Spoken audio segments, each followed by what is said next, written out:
우리 오늘 지난 시간 이어서 시편 20편에 있는 말씀부터 함께 보고자 합니다. 시편 20편은 다윗의 시 인도자를 따라 부르는 노래 그렇게 되어 있는데 여태껏 노래하고는 조금 성격이 다른 그런 노래입니다.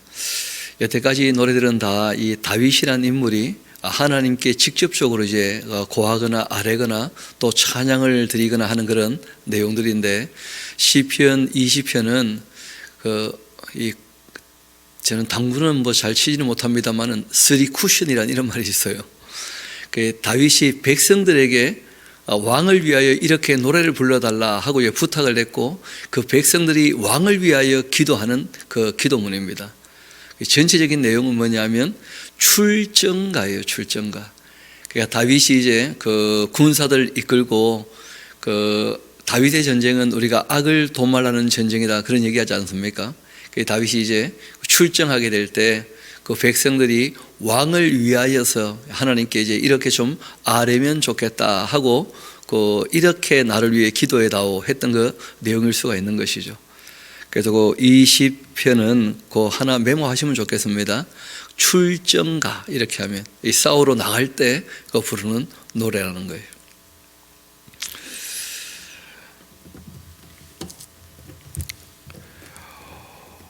환난 날에 여호와께서 너에게 응답하시고 야곱의 하나님의 그 이름이 너를 높이 드시며 성소에서 너를 도와주시고 시온에서 너를 붙들어 주시며 너의 모든 소재를 기억하시며 너의 번제를 받아주시기를 원하노라 셀라 하면서 이 왕이 하나님께 행했던 모든 일들을 하나님 기뻐 받아주옵소서 이런 내용들이죠. 너의 마음의 소원대로 허락하시고 너의 모든 계획대로 이루어 주시기를 원하노라. 우리가 너의 승리로 말미암아 모든 백성이 다윗이 하나님의 전쟁을 행함으로 승리하는 것으로 말미암아 계가를 부르며 우리 하나님의 그 이름으로 우리의 깃발을 세울 것이니까 여호와께서 왕인 다윗 너의 모든 기도를 이루어 주시기를 우리 백성인 모든 사람들이 다 원하고 있다. 이런 식의 표현들입니다. 여호와께서 자기에게 기름 부음 받은 자 구원하시는 줄 이제 내가 아노니 그 오른손에 구원하는 힘으로 그의 거룩한 하늘에서 그에게 응답하시리로다. 어떤 사람은 병거, 어떤 사람은 말을 의지하나 우리는 여호와 우리의 하나님의 이름을 자랑하리로다. 이 가나안 땅에서의 전쟁은 일단 대상이 다 악한 사람들이었고 그 악을 이제 진멸해 가면서 하나님을 자랑하며 실제로는 제사장 나라 역할을 감당하기를 원하는 그런 전쟁들이었죠. 그들은 비틀거리며 엎드러지고 우리는 일어나 바로 서도다. 여호와여 왕을 구원하소서. 우리가 부를 때 우리에게 응답하소서. 아주 전형적인 기도문입니다. 하나님께 왕을 위하여 아뢰는 왕이 출정할 때 이제 함께 하나님의 전쟁을 수행하는 왕이 하나님의 도우심으로 승리케 해 주시라. 그렇게 이제 출정할 때 노래를 부르죠. 그렇게 해서 출정하고 이제 전쟁하면 다윗은 패배한 전쟁이 있습니까? 없습니까? 패배한 전쟁이 없죠. 왜냐하면 늘 하나님 편에 서서 주님의 전쟁을 수행했기 때문이죠. 그러면 돌아올 때는 승리의 계가를 부르겠죠. 그렇죠? 그래서 이제 21편이 바로 그 개선 가입니다. 개선가.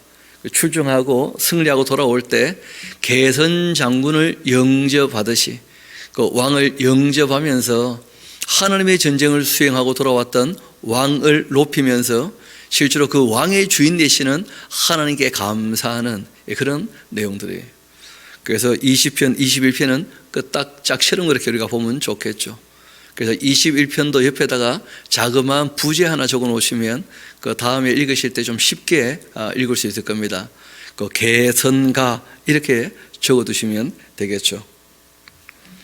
그래서 전쟁에서 승리케 하신 주님 앞에 부르는 그 노래이기도 합니다. 감사 찬양이기도 하고요. 여호와여, 왕이 그 주님의 힘으로 말미암아 기뻐하며 주님의 구원으로 말미암아 크게 즐거워합니다. 그게 다 부르는 것은 백성이 부르는 것인데 표제는 다 어떻게 되어 있느냐면 다윗의 시라 이렇게 되어 있다는 거예요. 그래서 그 두 가지 그 입장이 있는 겁니다. 어떤 시인이 그 왕을 위하여서 만들었던 그 노래를 다윗이 너무 좋다 여겨가지고 이제 이렇게 불러주면 좋겠다 해서 다윗에게 대표성이 있으니까 다윗의 시라 이렇게 했던 것이고, 원래 그 시는 따로 있는 것 아닌가 이렇게 보는 입장이 있어요. 반면에 다윗이 이렇게 우리가 하나님 하시는 일에 감사해야 되지 않는가 하고 이제 다윗이 그 시를 적어가지고 백성들에게 나누어 주고는 우리가 출정할 때 또 돌아올 때 이렇게 불러다오 뭐 그렇게 해둘 수도 있는 것이죠. 그래서 실제로 그 다윗의 시라 되어 있지만 이 다윗의 시라고 하는 이 시의 진짜 저자가 누군지는 그 의문으로 남아 있습니다. 실상은 우리라 하는 이 사람들이 누구인가? 우리가 그 시를 적었다고 보는 입장이 의외로 강하거든요. 이어봅시다. 여호와여, 왕이 주의 힘으로 말미암아 기뻐하며 주의 구원으로 말미암아 크게 즐거워하리이다. 그 마음의 그 소원을 들어주셨으며 하나님의 전쟁에서 승리하는 게 다윗의 마음의 소원이었죠. 그 입술의 요구를 거절하지 아니하셨나이다. 그 20편의 내용이 바로 그 입술의 요구였던 것이죠. 하나님의 전쟁에서 승리케 해 주시라. 주의 아름다운 복으로 그를 영접해 주시고 순금관을 그 머리에 씌우셨나이다. 그가 생명을 구하매 주께서 그에게 주셨으니 곧 영원한 장수로소이다. 적어도 다윗이라는 인물은 전쟁터에 나가서 전쟁 와중에 죽지는 않을 거라는 거예요. 하나님의 전쟁을 수행하니까. 그리고 아주 어떻게 보면 그 표상이라 할 수 있는 사람이니까 그 어이없이 죽으면 안 된다는 거예요. 다윗이라는 인물이. 주의 구원이 그 영광을 크게 하시고 존귀와 위엄을 그에게 입히시나이다. 하나님의 전쟁이니까 다윗이 나가서 승리할 때마다 하나님께 영광이 되어진다 하는 것이 이 노래하는 사람들의 그 마음인 것이죠. 그가 영원토록 지극한 복을 받게 하시며 주님 앞에서 기쁘고 즐겁게 하시나이다. 왕이 여호와를 의지하오니 지존하신 그 이의 인자함으로써 흔들리지 아니하리이다. 왕의 그 손이 왕의 모든 원수들을 찾아내며 왕의 그 오른손이 왕을 미워하는 자들을 찾아내리로다. 왕이 노하실 때 그들을 풀무불 같게 할 것이라. 여호와께서 진노하사 그들을 삼키시리니 불이 그들을 소멸하리로다. 다윗 왕이 노하면 하나님도 분노하신 거라는 거예요.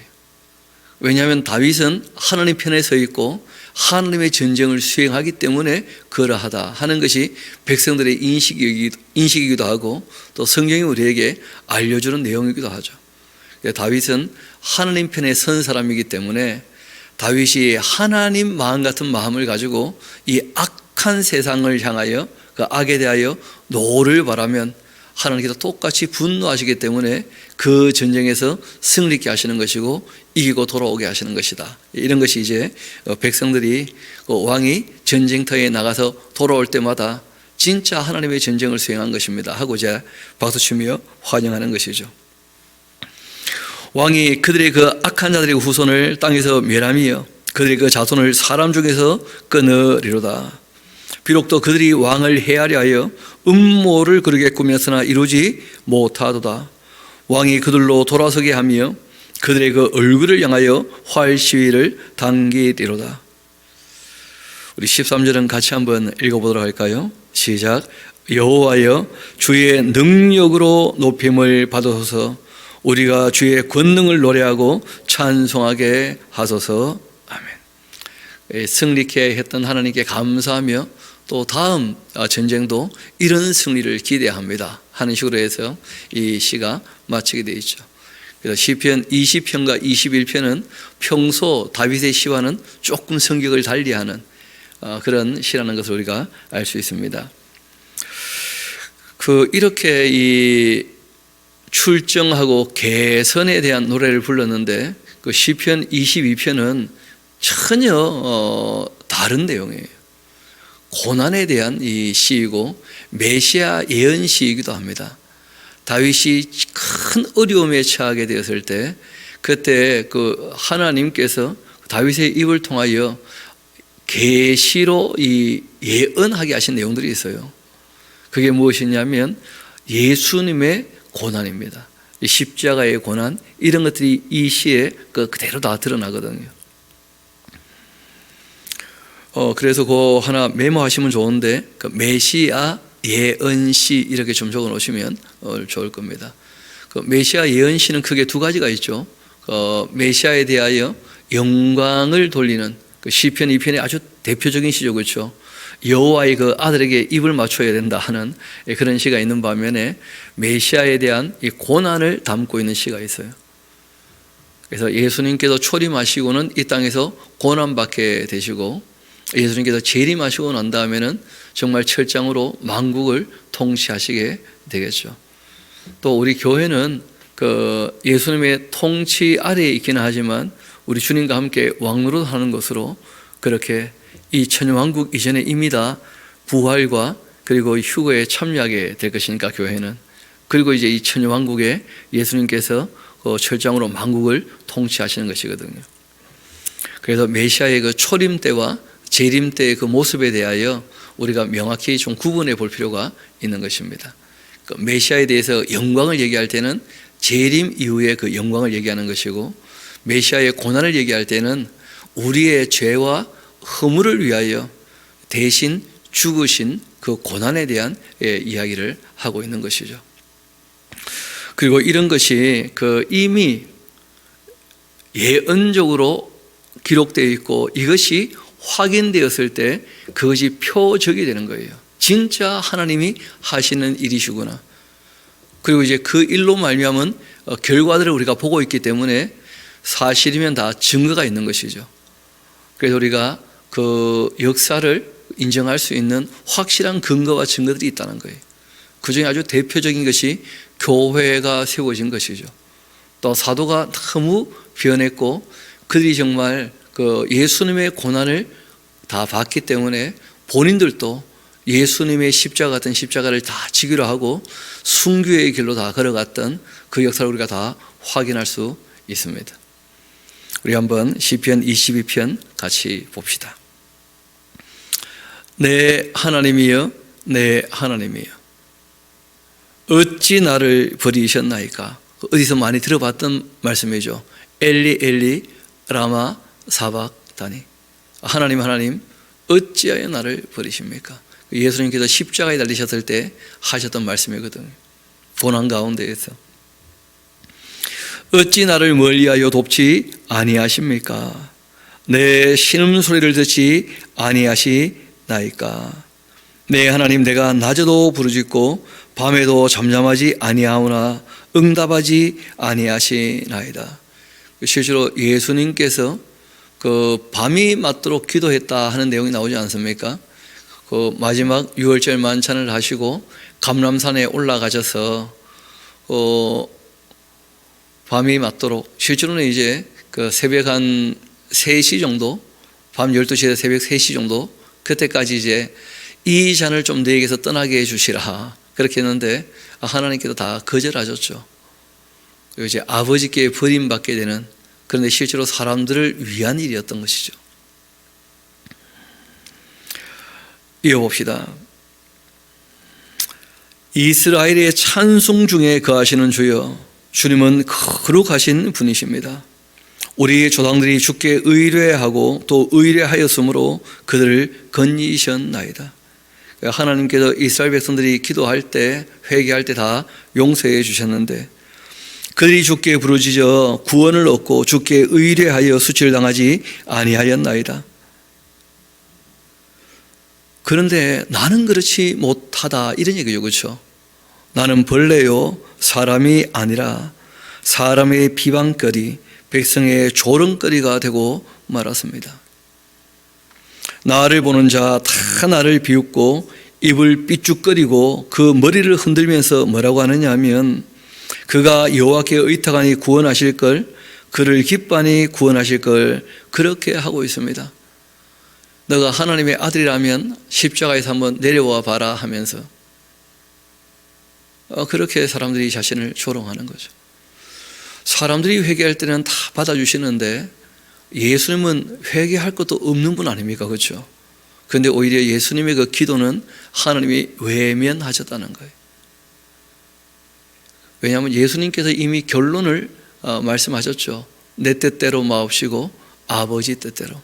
예수님의 소원이 이루어지지 않은 거예요. 그분의 뜻대로 되지 않았거든요. 할 수만 있으면 이 잔을 내게서 좀 떠나게 해주시라는 소원이 있었지만 그러나 예수님께서 실제로 기도하신 이유는 아버지의 뜻을 이루기 위함이었어요. 그래도 참 마음 아플 뿐 아니라 육체도 너무 큰 고난을 겪으셨던 것이죠.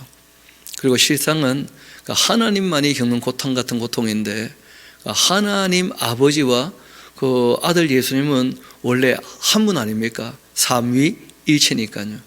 그런데 그 하나님 아버지께 버림받는 그 아들 예수님의 그 고통이라는 것은 인간인 우리가 가늠할 수 없는 그런 고통일 겁니다. 거기서 우리가 꼭 한 가지를 기억해야 될 것이 하나님께서 죄를요 그렇게 미워하고 싫어하신다는 거예요.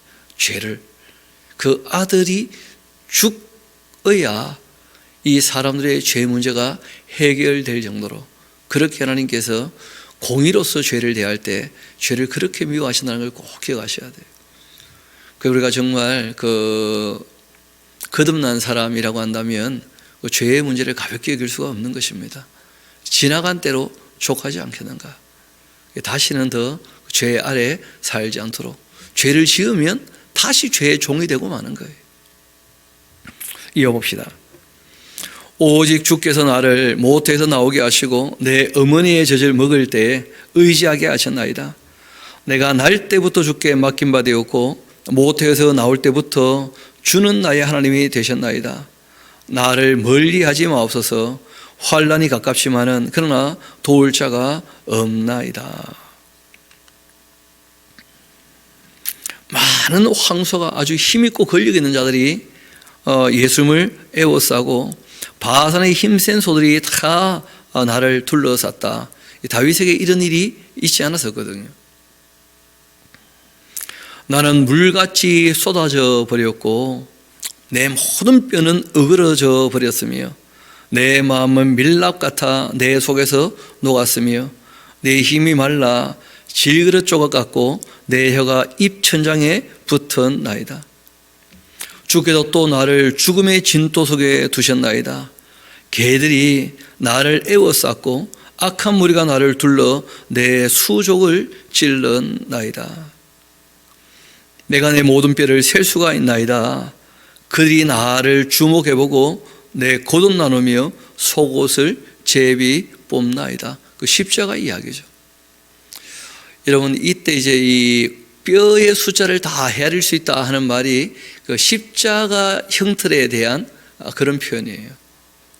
그 어떤 표현이냐면 그 사람이 손목에 모든 신경이 다 지나가는 자리가 있거든요. 거기다가 이제 못을 박습니다. 또 발도 이렇게 두 개 포개가지고 그 발등 중안쯤 되는 데가 관정이라는 곳인데 거기 온몸에 신경이 지나가요. 온몸에 그 신경이 지나가는 자리인데 거기 이제 못을 박게 되어지면 몸 이렇게 뒤틀 때마다 그 신경 하나하나가 다 뼈 마디마디마다 다 걸쳐 있거든요. 그러니까 통점이 너무 많은 거예요. 그런 것을 이제 뭐라고 표현한 것이냐면 뼈의 숫자를 다 헤아릴 수 있다는 거예요. 사람이 그 사람을 가장 고통스럽게 죽일 수 있는 방법으로 그 개발해낸 것 중에 하나가 이 십자가 형틀입니다. 그래서 예수님께서 그 십자가 형틀에 매에 달리셨을 때 예수님의 옷을 그 로마 병정들이 정말 개 같은 자들이 그렇게 제비 뽑아 나누고 죄 없는 걸 자기들이 뻔히 알면서도 그 조롱하며 거기다 침 뱉고 창으로 찌르고 장난으로 막 그랬거든요. 진짜 악한 사람들이죠. 그런데 그 이상하게 그 자그마한 권력인데도 그 자그마한 권력을 지닌 사람들이 그 못되게 구는 경우들이 종종 있는 모양이에요. 보니까 그 신창원 씨 기억나십니까? 그 옛날에 그 탈옥해가지고 막 뛰어다녔던 그 3년 가까이 도망다녔던. 그때 그 신창원 씨가 이제 숨어 있는 집에 경찰이 들어닥쳤고 그때 그 신창원 씨하고 함께 사는 여자가 있었거든요. 근데 신창원 씨가 도망 못 간 이유가 있다는 거예요. 경찰들이 이 여자를 강간했다는 거예요. 처음에는 신창원 말 아무도 안 믿어줬었거든요. 나중에 밝혀진 거예요. 경찰들이 공무를 수행하러 갔는데 경찰들이 악을 또 행하는 거라. 그 자그마한 권력이 있다고. 참 이 사람 사는 세상에 그 죄악이 그치지 않는 것을 보게 되는 거예요.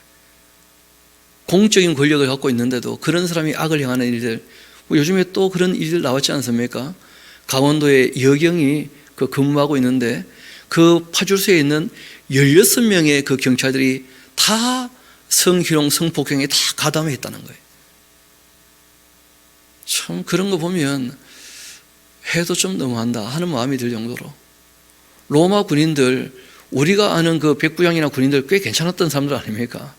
근데 예수님 십자가에 달리니까 침 뱉고 희롱하고 창을 가지고 사람을 쿡쿡 찌르는 것을 즐거워하며 막 찔렀다는 거 아니겠어요? 그런 거 보면 참 정말 개들이 하는 말이 그 틀린 말이 아니에요. 로마 병정은 그렇게 표현하고 있거든요. 사람이 그 어떻게 보면 그 저변에 그런 잔인하고 잔혹한 그런 이 악이 그 있지 않겠는가? 자기를 한번 돌아봐야 돼요. 나의 속에는 그런 잔인한 것이 없는지, 그런 걸 또 좋아하는 그런 아주 못된 마음이 있지 않는지, 그런 걸 우리가 다 시선해야 됩니다. 이어봅시다. 그렇게 내 겉옷 나누고 속옷을 제비 뽑나이다. 여호와여 멀리 하지 마옵소서. 나의 힘이시여 속히 나를 도우소서. 내 생명을 칼에서 건져주시고 내 유일한 것 이 생명을 개의 세력에서 구하소서.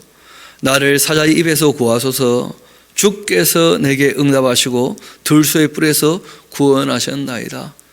그 메시아 고난에 대한 얘기를 쭉 하면서 다윗도 자신의 고난이 있었지만 다윗은 하나님께서 늘 고난 가운데에서 어떻게 했습니까? 건져주셨죠.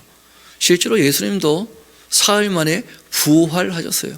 당연히 고난에서 건져주시죠. 내가 주의 이름을 형제에게 선포하고 회중 가운데에서 주를 찬송하리이다. 여호와를 두려워하는 너희여 그를 찬송할지어다. 야곱의 모든 자손이여 그에게 영광을 돌릴지어다. 너희 이스라엘 모든 자손이여 그를 경외할지어다.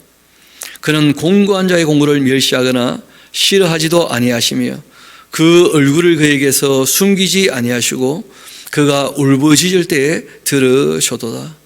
큰 회중 가운데에서 나의 찬송은 주께로부터 온 것이니 주를 경외하는 자 앞에서 나의 소원을 갚으리이다.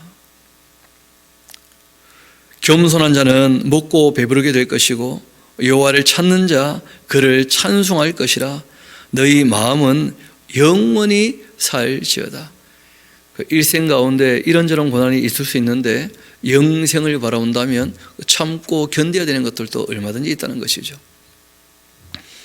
땅의 모든 끝이 여호와를 기억하고 돌아오며 모든 나라 모든 족속이 주의 앞에 예배하게 될 때가 올 것이다. 예수님 초림 때는 그렇게 십자가에 달리셨지만 재림 이후에는 모든 나라가 다 하나님께로 돌아오게 될 것이다. 왜냐하면 악이 진멸당한 이후니까요. 우리 29절부터 31절까지는 같이 한번 읽어봅시다. 시작. 나라는 여호와의 것이요 여호와는 모든 나라의 주제심이로다. 세상의 모든 풍성한 자가 먹고 경배할 것이요 진토 속으로 내려가는 자 곧 자기 영혼을 살리지 못할 자도 다 그 앞에 절하리로다. 후손이 그를 섬길 것이요 대대의 주를 전할 것이며 와서 그의 공의를 태어날 백성에게 전하며 주께서 이를 행하셨다 할 것이로다. 아멘. 그러니까 하나님의 공의를 찬양하면서 하나님께서 그 공의로 죄를 어떻게 다루는지를 기억하고 그 아들에게 죄값을 다 넘겨서 대속해 하시고 우리 죄를 사하셨다고 한다면 우리가 정말 하나님의 공의를 찬양할 뿐 아니라 그 주님 앞에서 살아야 하지 않겠는가, 그렇게 노래하고 있는 것이죠. 그리고 뭐 시편 23편은 참 저도 즐겨 이런 시이고, 실제로 어떤 분이 그런 얘기 하더라고요. 만인의 애창곡, 이런 얘기를 해요. 여호와는 나의 목자시니, 뭐 우리가 너무 잘 아는 것이죠. 아마 다시 그 말년에 자신의 그 인생을 다 반추해 보며 자신이 그 청소년 시절 양을 칠 때 그때 가장 행복했던 기억을 떠올리면서 하나님에 대하여 노래하는, 나이가 점점 많아지면 다시 이제 어릴 때로 돌아간다, 그런 말이 있더라고요. 보니까 어제 그 노 목사님 얘기 조금 들어봤는데 옛날 어른들 말씀이 28 청춘이란 말을 했다는 거예요. 28 청춘 때는 자꾸 남자 여자 애들이 붙으려고 난리를 친다는 거예요. 지남철이 돼가지고. 그런데 88이 64, 88이 이제 노인이라는 거예요. 그때부터는 자꾸 떨어지고 싶다는 거예요. 같이 자면 부담이 된다는 거예요. 오히려 누가 부시럭거리면 잠 깨야 되고, 따로 이제 홀로 다시 서는 훈련을 해야 된다는 거예요. 그러니까 어릴 때 혼자 있다가 28 청춘 지나가지고 이제 계속 둘이 같이 있다가 한 64쯤 넘으면, 옛날 어른들 말이에요. 요즘에는 시대가 좋아져서 88세까지는 88세까지 88, 64 말고 88세까지는 같이 있어야 됩니다.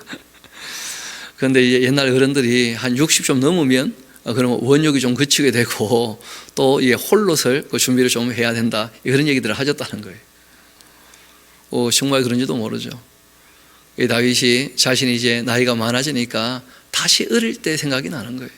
정말 순수하게 하나님의 은혜를 경험하면서 감사하면서 그렇게 뛰어다녔던, 그래서 하나님은 나의 목자가 되신다, 그렇게 노래를 하는 것이죠. 또 자기 인생을 전부 반추해 보니까 사망의 음침한 길이 얼마나 많았는지 모르겠는데, 그런데 그 사망의 골짜기마다 주님께서 자기를 지키고 보호하셨기 때문에 지금도 어떻게 되어 있는 겁니까? 살아있는 것이죠. 우리가 살아있다는 것은 주님께서 우리를 건지셨다는 거예요. 저도 그 어릴 때 며칠 전에 저희 그 누이가 와서 좀 얘기를 나누게 되었는데, 그 누이하고 얘기하니까 다 어릴 때 얘기를 하는 거죠. 그렇죠?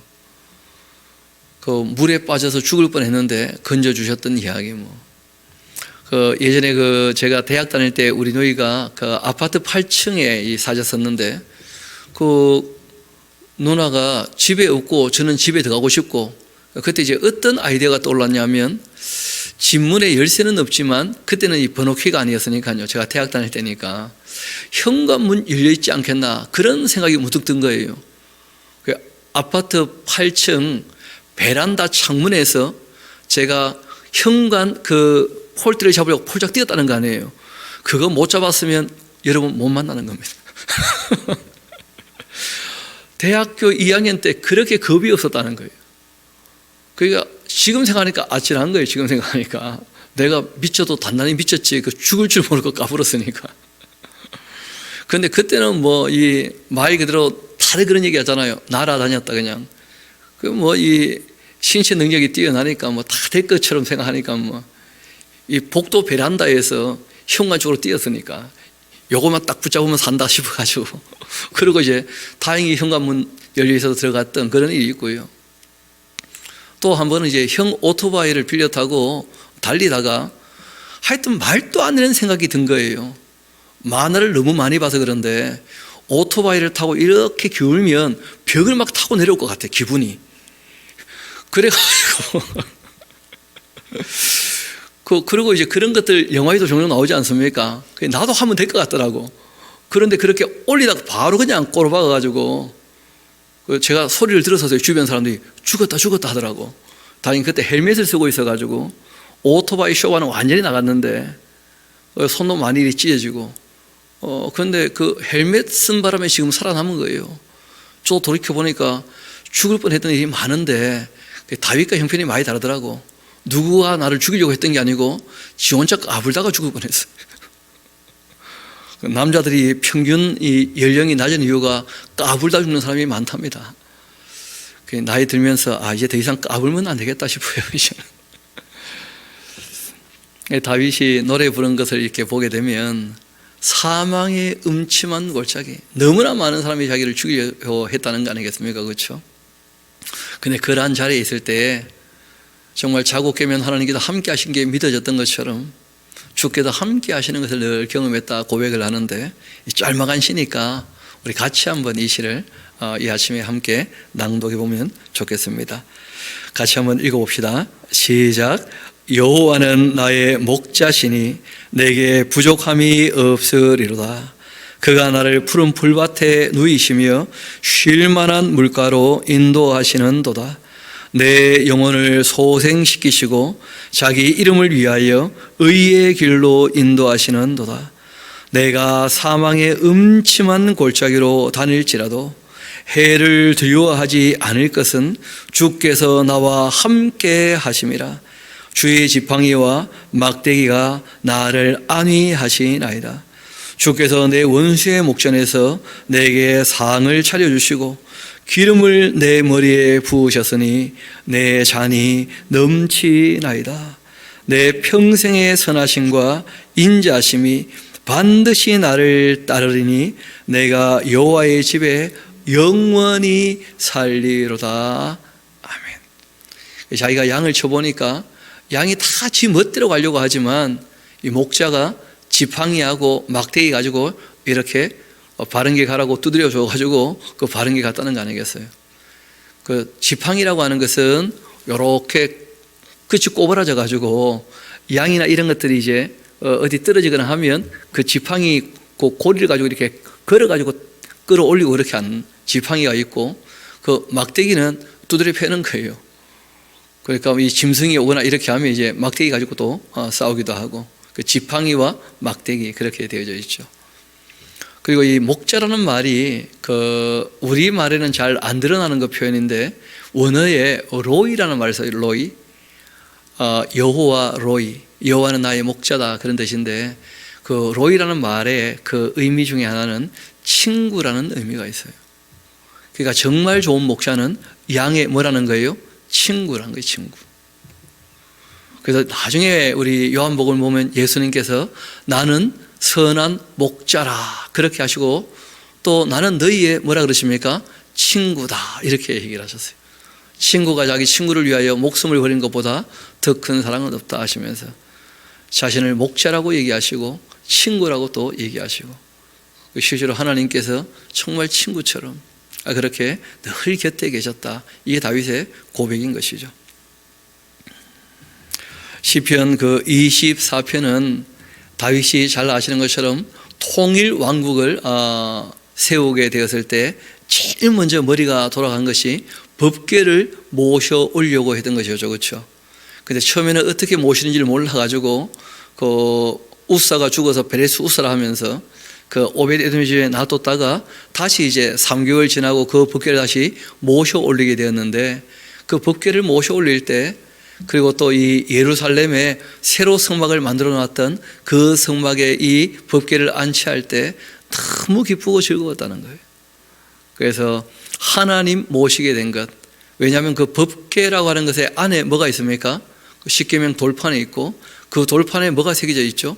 십계명 하나님 말씀이 새겨져 있고, 실제로 그 말씀에 우리를 향하신 하나님의 그 마음, 그 사랑이 거기 담겨져 있는 것이거든요. 실제로 예수님에 대하여 요한복음이 얘기할 때 하나님은 사랑이신데 그 사랑의 그 말씀이 육신이 되어 우리 가운데 오신 분이 바로 예수님이시다, 그렇게 소개하는 거 아니겠습니까? 그래서 우리가 이 법궤라 얘기도 하지만 언약궤라 그렇게 얘기하기도 하고요, 실제로는 속죄소라 얘기하기도 하고 또 시은좌라 그렇게 얘기하기도 하고, 여러 가지 표현으로 이렇게 불리게 되는데, 우리 한번 시편 24편 제가 한번 읽어드리겠습니다. 거기 꼭 언약궤를 안치할 때 부른 노래, 뭐 이러면 좀 이해가 쉬울 거예요. 그래서 법궤를 안치할 때 이 노래를 부르고 언약궤를, 그리고 이제 잘 아시는 것처럼 하나님 앞에 나갈 때마다 늘 이 노래를 다시 불렀던 거죠. 그리고 그 이름이 또 하나가 있습니다. 그게 뭐냐면 증거궤라고 하는 이름이 있어요. 하나님이 얼마나 우리를 사랑하시는지를 확실하게 증거해 주는 것이라는 거예요. 그 십계명 자체가 증거궤.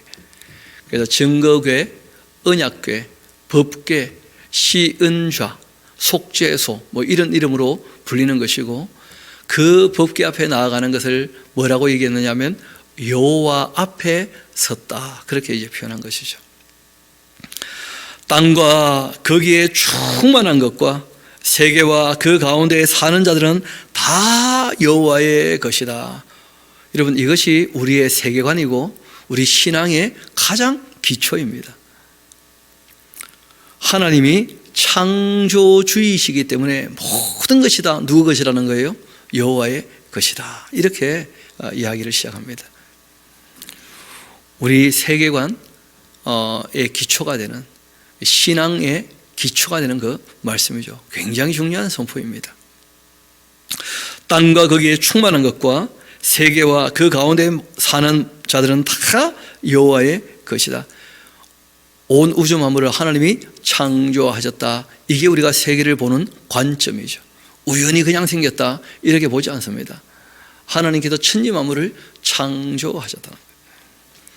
여호와께서 그 터를 바다 위에 세우시며 강들 위에 건설하셨도다. 여호와의 산에 오를 자가 누구며 그 거룩한 곳에 설 자가 누구인가? 하나님의 말씀 앞에 설 자, 하나님 앞에 설 자는 대체 누구인가? 우리 4절, 5절, 6절 같이 한번 읽어봅시다. 이 말씀의 핵심이니까요. 시작. 곧 손이 깨끗하며 마음이 청결하며 뜻을 허탄한 데 두지 아니하며 거짓 맹세하지 아니하는 자로다. 그는 여호와께 복을 받고 구원의 하나님께 의를 얻었으니 이는 여호와를 찾는 족속이요 야곱의 하나님의 얼굴을 구하는 자로다. 셀라. 그렇게 되어 있죠. 그래서 하나님께서 왜 아브라함의 후손을 하나님의 제사장 나라로 삼으셨는가? 여호와를 찾는 족속이었기 때문이에요. 그러니까 창세기에는 그게 잘 안 드러나 있는데 그 이스라엘 백성들은 그거 알고 있습니다. 그래서 그들의 그 역사책에는 뭐라고 되어 있느냐면 아브라함이 하나님을 부지런히 찾았다는 거예요. 그래서 이제 만나게 되었다, 그렇게 기록되어 있습니다. 문들아 너희 머리를 들지어다. 영원한 문들아 들릴지어다. 영광의 왕이 들어가신다. 문이 열린다고 표현하지 않고 문이 들린다고 표현한 이유가 있는데, 이거는 옛날 그 성문을 보면 좀 이해가 될 겁니다. 큰 문은 이렇게 여다지 문도 아니고요, 미다지 문도 아니에요. 큰 성문은 이렇게 되어 있으면 이렇게 들어 올려요. 중간에 이렇게 막대를 끼워 놓으면 위를 당기면 밑에가 들려 올라가는 것이죠. 그리고 이제 풀면 다시 밑에가 탁 닫히는 것이고, 그래서 큰 성문 중에 이렇게 들리는 문들이 옛날에 많았었어요. 예루살렘 성문도 마찬가지였습니다. 다윗이 만들 때. 그래서 문들아 들릴지어다, 그렇게 얘기하는 거죠. 이제 법궤를 모셔 들어오거든요. 문들아 너희 머리를 들지어다. 영원한 문들아 들릴지어다. 영광의 왕이 들어가시리로다. 다윗도 그 정도 신앙은 했습니다. 그 십계명 그 말씀이 곧 하나님이시다. 하나님이 주신 말씀이니까. 그래서 법궤를 모셔올 때 여호와께서 들어오신다. 영광의 왕이 들어오신다. 이렇게 노래하는 것이죠. 영광의 왕이 누구시겠느냐? 강하고 능한 여호와이시고 전쟁에 능한 여호와시로다. 문들아 너희 머리를 들지어다. 영원한 문들아 들릴지어다. 영광의 왕이 들어가시리로다. 영광의 왕이 누구시겠느냐? 만군의 여호와께서 곧 영광의 왕이시로다. 그리고 시편 25편은 다윗의 시인데 이런 시는 또 비탄시라 그래요. 다윗이 고난 가운데에서 하나님께 도움을 청했고 또 주님의 그 은혜를 경험하며 감사하는 것으로 이제 마무리가 되는, 어떻게 보면 다윗의 시 중에 가장 정형적인 모습이에요. 괴롭고 힘들고 어렵고 고난 당할 때에 하나님께서 도움을 바라고, 그리고 이제 마음이 딱 정리되면서 기도하고 찬양하면서 그 하나님께 감사를 표하면서 정신 차리고 이제 주님의 일을 하겠노라, 그렇게 이제 다짐하면서 보통 마무리가 되거든요. 우리 한번 같이 그 내용을 보도록 합시다. 여호와여, 나의 영혼이 주를 우러러보고 있습니다. 하나님을 우러러보는 것이 우리말로 그냥 신앙이죠, 그렇죠? 하나님, 우리가 정말 계신 걸 믿고 그분 말씀대로 살아야 되겠다. 그분은 참되고 선하고 의롭고 아름다우신 분이시다. 이걸 확실히 믿고 그분이 창조주가 되시니까 그분을 우러러보는 것, 그게 신앙이죠. 나의 하나님, 내가 주께 의지하였사오니 나를 부끄럽게 하지 않게 하시고 나의 원수들이 나를 이겨 개가를 부르지 못하게 하옵소서. 주를 바라는 자들은 수치를 당하지 아니하려니와 까닭 없이 속이는 자들은 수치를 당하지 않겠습니까? 여호와여, 주의 도를 내게 보이시고 주의 길을 내게 가르치소서. 이런 것은 굉장히 신앙의 중요한 내용인데, 여러분, 마음이 상하면요, 사람들이 알게 모르게 이런 마음이 들어요. 우리 모두의 흑역사 같은 것인데 삐뚤어질 테다, 이런 마음이 든다는 거예요. 이런 거 참 이상하지 않습니까? 사람이 마음이 상하고 힘들고 어려우면요, 젠장 볼장 다 봤다, 마음대로 그냥 살아버려야지, 그냥 나를 더럽히고 말 거야 하면서 막 삐뚤어지는 마음이 생긴다는 거예요. 힘들고 어려울 때 오히려 정직하고 성실하게 살아서 뭐하나, 이 세상이 이렇게 악한데 하면서 막 그런 마음이 들 수가 있거든요. 다윗이 힘들고 어려울 때 기도하는 내용이 주님의 도를 다시 보여주시고 주님의 길을 가르쳐 주시라. 자기 마음을 다잡는 거예요. 힘들고 어려울 때 자꾸 삐뚤어지고 싶으니까 사람이. 주님의 그 진리로 나를 지도하시고 교훈하소서. 주님은 나의 구원의 하나님이시니까 내가 종일 주님을 기다리고 있습니다. 여호와여, 주님의 긍휼하심과 인자하심이 영원부터 있어사오니 주여 이것들을 기억하옵소서. 주님의 긍휼과 인자하심으로 자신을 좀 붙잡아 주시라, 이런 것이죠. 여호와여, 내 젊은 시절의 그 죄와 허물은 기억하지 마십시오. 왜냐하면 젊을 때는요, 힘들고 어려우면 삐뚤어지지 않습니까? 나이가 들면 정신 차리게 된 거예요. 그래서 이런 거 보면 다윗이 젊을 때라기보다는 좀 나이가 들어서 불렀던 노래다 하는 것을 알 수가 있죠. 그러면 누구나 다 젊은 시절의 그 흑역사라 그러죠, 그렇죠? 남들이 알면 부끄러워질 만한 일들이 누구나 다 한두 개씩은 다 있을 겁니다. 또 저한테 와서 목사님은 뭔데요? 그거 묻지 맙시다, 서로. 부끄러운 일이니까. 그런 건 묻는 거 아닙니다, 다. 여호와여, 내 젊은 시절의 그 죄와 흠을 기억하지 마시고 주님의 인자하심을 따라 주께서 나를 기억하시되 주님의 그 선하심으로 하옵소서. 여호와는 선하시고 정직하시니 그러므로 그 도로 죄인들을 교훈하시리로다. 온유한 자를 정의로 지도하시며 온유한 자에게 그 도를 가르치시리로다. 여호와의 그 모든 길은 다 그의 언약과 증거를 지키는 자에게는 인자와 진리이다. 여러분, 그 인자와 진리, 달리 표현하면 은혜와 진리, 이런 표현을 제일 먼저 한 분이 누구냐면 다윗이란 인물이었어요. 그래서 우리가 다윗의 그 신앙이 참 대단하다, 그렇게 보는 것입니다. 왜냐하면 이후에 예수님을 소개할 때 하나님 어떤 분이신가, 은혜와 진리가 충만하신 분이시다, 그렇게 소개하고 있죠. 여호와여, 나의 죄악이 큽니다. 주님의 이름으로 말미암아 사하소서. 여호와를 경외하는 자 누구냐? 그가 택할 길을 그에게 가르치시리로다. 그 영혼은 평안히 살고 그 자손은 땅을 상속하리로다. 여호와의 그 친밀하심이 그를 경외하는 자들에게 있으며 그 언약을 그들에게 보이시리로다. 내 눈이 항상 여호와를 바라보면 내 발을 그물에서 벗어나게 하실 것임이로다. 늘 하나님을 바라보며 그 말씀을 늘 읊조리는 이유가 있다는 거예요. 이 세상 장애물에 걸려 넘어지지 않으려고. 주여, 나는 외롭고 괴롭기도 합니다. 이 악한 세상에서 정말 바르게 살려고 애쓰면 외롭고 괴로운 일들이 늘 있다는 거예요. 어떤 분이 이제 공무원이 되셔가지고 일을 하면서 너무 괴롭다는 거예요.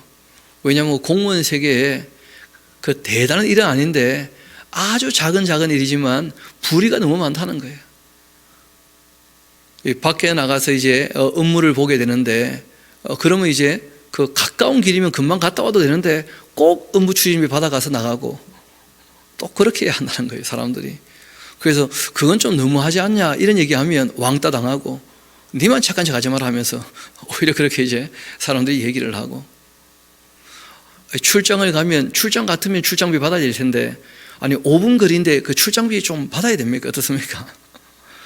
그런데 이제 사람들이 다 그렇게 하더라는 거예요. 보니까 실제로 앉아있지도 않으면서 카드 가지고 출근 시간 퇴근 시간 가짜로 속여가지고 끊고 외근 안 했는데 외근, 야근 안 했는데 야근 이런 거 자꾸 찍어가지고 수당을 받아가고 이런 걸 보면서 우리가 왜 그렇게 불이하게 사냐 그렇게 얘기를 하면 니만 잘났나 하면서 늘 왕따 당하고 오히려 욕먹고 자기가 바른 말하고 그런 일들을 너무 많이 경험하면서 괴롭다는 거예요. 외롭기도 하고. 그런데 그게 그런 데만 있는 게 아니라 세상에 만연합니다. 실제로 보면. 그리고 알고 보니까 다윗이요 왕궁에 있을 때도 마찬가지였다는 거예요. 다윗도 얘기합니다. 참 이 악한 세상에서 참되게 선하게 의롭게 사는 것 외롭고 참 괴로운 일이다. 그런 얘기를 해요.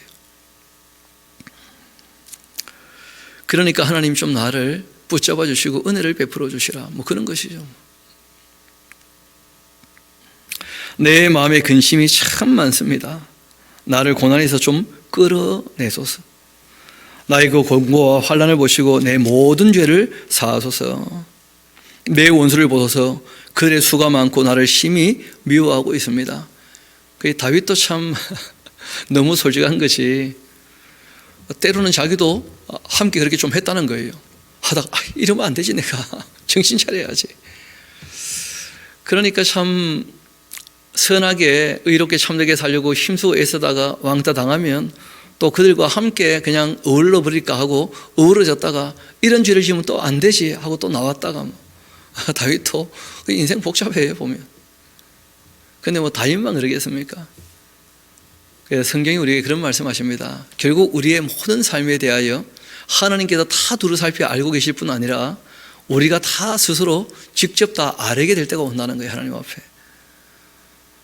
그런데 끝이 좋아야 된다고 이런 과정을 통하여 이제 정말 제가 정신 차리고 바르게 했습니다 하면 옛날 일들이 그냥 에피소드로 넘어갈 수 있는데 여전히 악하다면 그럼 옛날 모든 죄들도 용납되지 않는다는 거예요. 그래서 성경이 끊임없이 그런 얘기합니다. 우리가 지었던 죄의 문제, 그 악을 행한 모든 일들 지나간 때로 족하지 않는가, 그런 권고를 해요. 그러니까 우리 과거는 묻지 맙시다. 저도 안 물을 테니까. 과거는 묻지 말되 우리가 지나간 대로 다 족한 것이니까 더 이상 우리가 말씀을 바르게 읽고 듣고 배웠다면 그러지 않기 위하여 좀 더 힘써야 되지 않겠는가. 내 원수를 보소서. 그들의 그 수가 많고 나를 심히 미워합니다. 내 영혼 지켜 나를 구원하소서. 내가 주께 피하오니 수치를 당하지 않게 하소서. 내가 주님을 바라봅니다. 성실함과 정직으로서 나를 보호하여 주옵소서. 왜냐하면 이것이 신의 삶의 자세이기도 했거든요. 성실함과 정의로움과 공의로움. 하나님, 이스라엘의 그 모든 환난에서 속량하여 주옵소서 하고 이제 신이 노래했죠. 오늘 이제 26절까지 우리 함께 보도록 합시다.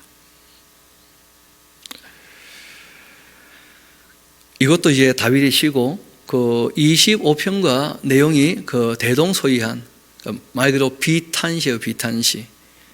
그래서 힘들고 어렵고 괴로움에 대해서 토로하지만 다시 정신 차리고 주님의 뜻을 따르기로 그렇게 이제 다짐하는 것으로 더 말씀이 정리가 되는 것인데, 그 하나님을 경외하는 자가 이 땅에 어려움 당하겠지만 주님께서 은혜를 베푸시고 진리를 따르게 하신다면 그 일로 내가 이제 만족해 되겠다 하는 것이 이 시인의 고백 같은 것입니다.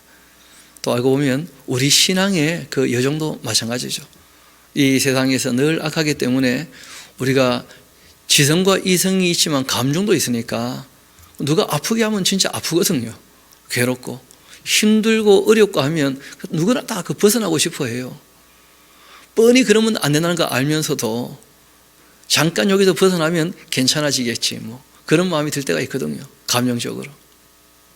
그래서 우리가 다시 말씀을 살피면서 우리 마음을 다시 한번 점검해 봐야 되는 거죠. 우리 한번 26편 봅시다. 이 다윗이 이런 고백합니다. 내가 나의 완전함에 행하였습니다. 아주 젊을 때 적었던 시겠죠, 그렇죠? 흔들리지 않고 여호와를 의지하였는데, 그런데 지금 이제 어려움이 닥쳐왔으니까 사울에게 10년 동안 쫓겨다니지 않습니까? 여호와여 나를 판단해 주옵소서. 내가 잘했는지 잘못했는지. 나는 내 스스로 생각할 때는 잘못한 것 하나도 없다고 생각하는데 너무 큰 어려움이 닥쳤다는 거예요.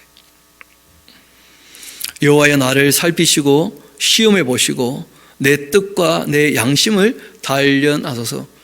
옛날 그 욥도 그런 비슷한 얘기를 한 적이 있는데, 하나님이 나를 다 살펴보시면 내가 정말 정근처럼 깨끗한 사람이라는 것을 아실 터인데 왜 이런 고통이 나에게 닥쳤는가, 그런 뜻입니다. 번역을 할 때 고난을 가지고 양심을 단련한다, 지금 그런 의미로 쓴 것이 아니고요. 이분이 먼저 얘기하잖아요. 나는 완전하게 했는데